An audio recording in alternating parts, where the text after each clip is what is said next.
ಎಲ್ಲರಿಗೂ ನಮಸ್ಕಾರ. ಇಂದಿನ ಸಾಹಿತ್ಯ ಸಂವಾದ ಕಾರ್ಯಕ್ರಮದಲ್ಲಿ ನಾನು ಆದ್ಯ ವಚನಕಾರ ಜೇಡರ ದಾಸಿಮಯ್ಯ ಇವರ ಕಿರುಪರಿಚಯ ಮತ್ತು ಕೆಲವು ವಚನಗಳ ವಾಚನವನ್ನು ಮಾಡ್ತೀನಿ. ಜೇಡರ ದಾಸಿಮಯ್ಯನವರು 11ನೇ ಶತಮಾನದಲ್ಲಿ ಬದುಕಿದ್ದ ಆದ್ಯ ವಚನಕಾರರು. ಅಂದರೆ ಇವರಿಗಿನ್ನ ಮೊದಲು ವಚನಕಾರರು ಇರ್ಬೋದು, ಬಟ್ ಅವರ ವಚನಗಳು ದೊರೆತಿಲ್ಲ. ಈಗ ದೊರೆತಿರೋದೇ ಮೊದಲನೇದಾಗಿ ಜೇಡರ ದಾಸಿಮಯ್ಯನವರ ವಚನಗಳು. ಆದ್ದರಿಂದ ನಾವು ಇವ್ರನ್ನ ಆದ್ಯ ವಚನಕಾರರು ಅಂತ ಕರಿತೀವಿ. ಇವರು ಇಂದಿನ ಸುರಪುರ ತಾಲೂಕು ಮುದೇನೂರು ಈ ಸ್ಥಳದಲ್ಲಿ ಜನ್ಮ ತಾಳ್ತಾರೆ. ಇವರ ಕುಲಕಸಬು ಬಂದು ನೇಯ್ಗೆ ಕುಲಕಸಬ್ನವರು ಇವರು. ಕನ್ನಡ ಕೆಲವು ವಿದ್ವಾಂಸರು ಕನ್ನಡ ಸಾಹಿತ್ಯದಲ್ಲಿ ಜೇಡರ ದಾಸಿಮಯ್ಯ, ದೇವರ ದಾಸಿಮಯ್ಯ ಇಬ್ಬರೂ ಸಹ ಒಬ್ಬರೇ, ಇಬ್ಬರು ಇಲ್ಲ ಅಂತ ಪ್ರತಿಪಾದಿಸಿದ್ದಾರೆ.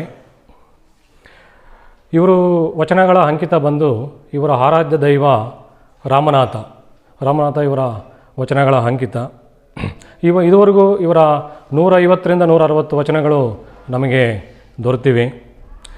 ಇವರ ವಚನಗಳಲ್ಲಿ ಬಹುಮುಖ್ಯವಾಗಿ ಭಕ್ತಿಯ ಮೇಲ್ಮೈ, ನಿಷ್ಠೂರ ವೀರಶೈವ ನಿಷ್ಠೆ, ಸ್ತ್ರೀ ಸಮಾನತೆ, ಹಸಿವಿನ ತೀವ್ರತೆ, ವಿಡಂಬನೆ ಮುಂತಾದವು ಇವರ ವಚನಗಳಲ್ಲಿ ಬಹುವಾಗಿ ಕಂಡು ಬರ್ತಕ್ಕಂಥ ವಸ್ತು ಆಶಯಗಳು.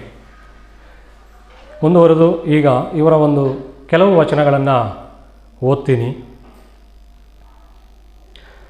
ಕರಿಯ ನಿತ್ತೊಡೆ ಒಲ್ಲೆ, ಸಿರಿಯ ನಿತ್ತಡೆ ಒಲ್ಲೆ, ಇರಿದಪ್ಪ ರಾಜ್ಯವನಿತ್ತಡೆ ಒಲ್ಲೆ, ನಿಮ್ಮ ಶರಣರ ಸೋಳ್ನುಡಿಯ ಒಂದರೆಗಳಿಗೆ ಇತ್ತೊಡೆ, ನಿಮ್ಮ ನಿತ್ಯ ಕಾಣ ರಾಮನಾಥ. ಮತ್ತೊಂದು, ಇಳೆ ನಿಮ್ಮ ದಾನ, ಬೆಳೆ ನಿಮ್ಮ ದಾನ, ಸುಳಿದು ಬೀಸುವ ಗಾಳಿ ನಿಮ್ಮ ದಾನ, ನಿಮ್ಮ ದಾನವನುಂಡು ಅನ್ಯರ ಹೊಗಳುವ ಕುನ್ನಿಗಳನ್ನೇನೆಂಬೆ ರಾಮನಾಥ.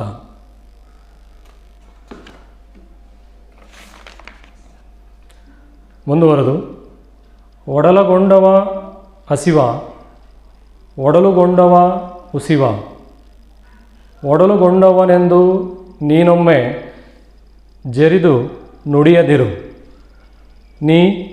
ನಿನ್ನೆಂತೊಮ್ಮೆ ಒಡಲುಗೊಂಡು ನೋಡ ರಾಮನಾಥ. ಕೊನೆಯದಾಗಿ, ಮಲೆ ಮೂಡಿ ಬಂದರೆ ಹೆಣ್ಣೆಂಬರು, ಗಡ್ಡ ಮೀಸೆ ಬಂದರೆ ಗಂಡೆಂಬರು, ನಡುವೆ ಸುಳಿಯುವಾತ್ಮನು ಹೆಣ್ಣೂ ಅಲ್ಲ ಗಂಡೂ ಅಲ್ಲ ರಾಮನಾಥ. ಹೀಗೆ ಇವರ ವಚನಗಳು ಹಿಂದೆ 11ನೇ ಶತಮಾನದಲ್ಲಿ ಇವರು ಹಾಗೆ ಹೋಗಿದ್ದರೂ ಕೂಡ, ಆ ಕಾಲದಲ್ಲಿ ಇವರು ವಚನಗಳನ್ನು ರಚಿಸಿದ್ದರೂ ಕೂಡ ಇವತ್ತಿಗೂ ಸಹ ಇವತ್ತಿನ ದಿನಮಾನಸದಲ್ಲೂ ಸಾಮಾನ್ಯ ಜನರಿಗೆ ಆ ವಸ್ತು, ಅವರ ವಚನಗಳ ವಸ್ತು ಆಶಯಗಳು ಪ್ರಸ್ತುತವಾಗಿವೆ. ಅವನ್ನು ನಾವು ಜೀವನದಲ್ಲಿ ಅಳವಡಿಸಿಕೊಳ್ಳಬಹುದು ಅಂತ ತಿಳಿಸ್ತಾ 2 ಮಾತು ಮುಗಿಸ್ತಾ ಇದ್ದೀನಿ. ನಮಸ್ಕಾರ.